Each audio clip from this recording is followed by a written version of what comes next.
Монтаж на теглич на BMW 320 F31 купе. Запознавачите на BMW, това е комби версията на трета серия. 24 мм технологичен отвор. Ето 24 мм отвор по предписание на производителя.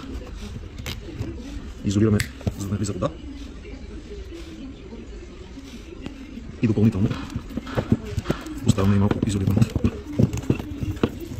Поставяме електроника за оригинално вграждане. В BCM-а сега монтираме връзка за информация по кан. Запояваме кана на модула към кана на автомобила. Термошлаух и сме готови. Инсталацията е готова. Затваряме задния BCM. Проверяваме отново всички връзки, букси да са коректно събрани, да няма грешки след това в автомобила. Буксата също е готова. Постоянен плюс към караваната, плюс през контакт на караваната.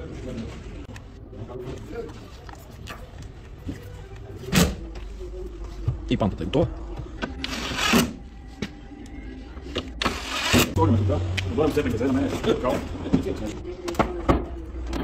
Тя само като вода затвърката не.